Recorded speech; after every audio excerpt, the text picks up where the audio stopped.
Area ने जाला वगैरह तक्की सकने हो तुसां ते और भी नाल ये वैसे तो इधर पार्क वगैरह कोनी सी चकसवारी भी कोई उसना भी इफ्तिताह होया हुआ है।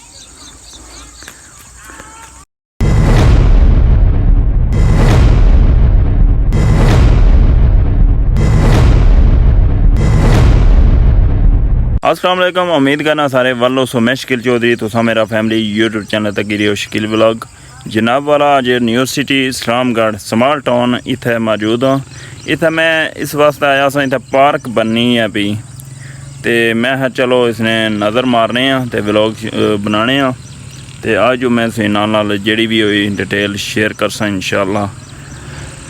माशाअल्लाह तको जी जेड़ी है ना पैपा नी इत्थे चार दीवारी फेरी ने जाला वगैरह तक्की सकने हो तुसां ते और भी नाल मैं सही दसने ये अगर थोड़ी जगह जानी है भी पार्क है नहीं ते इधर भी मैं सही दसना माशाअल्लाह कम जारी है इतना तामीरी जड़ा भी इस जड़ियाँ चीज़ां लग सन। मैं क्या भी छोटा जहा व्लॉग बनाया सी ते ये भी मैं नाल मैं तुसें शेयर करने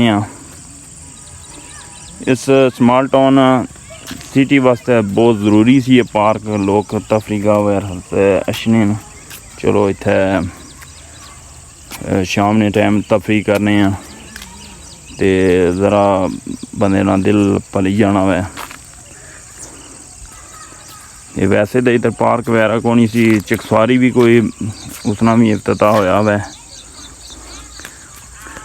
अच्छा नाल ही तुम तक्की सकने हो नाल क्वार्टर जा भी कोई बनाया ने कोई कंटीन वगैरह जी भी कोई बनाई ने तैयार होनी है पी।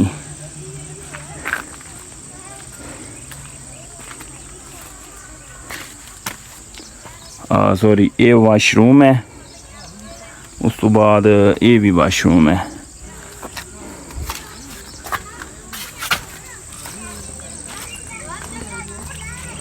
दूसरा दरवाज़ा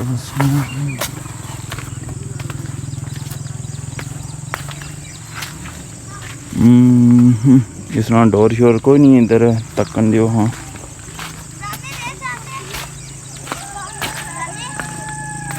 अच्छा इस साइड मैन पर रखे यानी एक कंटीन वगैरह हो सी जड़ी भी है तो और मज़ीद तक की सकने हो तुसां तामीरी जड़ा इसना कम जारी है।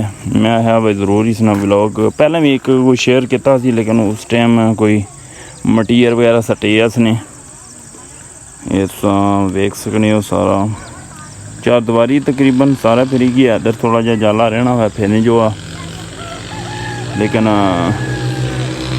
पैपा नहीं फिटिंग वगैरह करी उड़ी ने जिसमें जाला वगैरह लग सी तो और जेडे ना फुटपाथ वगैरह सारे तैयार करने पे तुसां तक्की सकने हो स्टीम टी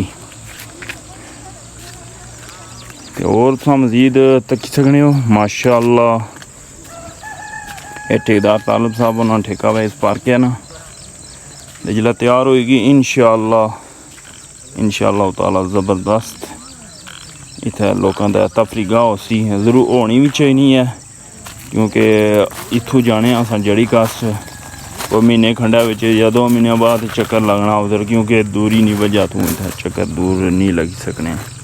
इत्थे होएगी तो साढ़े आस पास ने रड़ा ने कनेली ने और इस तो अलावा जेडे क्रॉस वगैरह जेडे इलाके लगने ना न्यू सिटी ने तो वो फिर अच्छी तरह ना अपने बच्चों नाल इत्थे तफरी गाह वास्ते अच्छा कर सन इंशाअल्लाह। तो वैसे तो मटीरियल वगैरह सटे ने हुण ते लेबर गई है ईदी नहीं वजह तो कार तो इंशाअल्लाह कम जारी हुई जैसी जिसलै पार्क वगैरह तैयार भी हुई तो वो भी मैं इंशाअल्लाह व्लॉग बनाई दा इंशाअल्लाह शेयर कर सा। दाखिली रस्ता इस पासों सी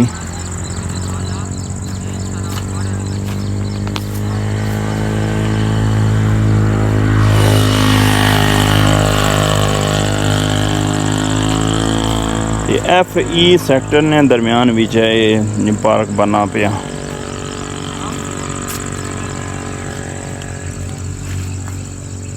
फिर जनाब वाला ये तुसें दस्या व्लॉग मैं इसे एंड कर सा मैं ज़रूरी समझा सी भाई व्लॉग ज़रूरी बना सा ठीक है फिर अल्लाह सोने वाला।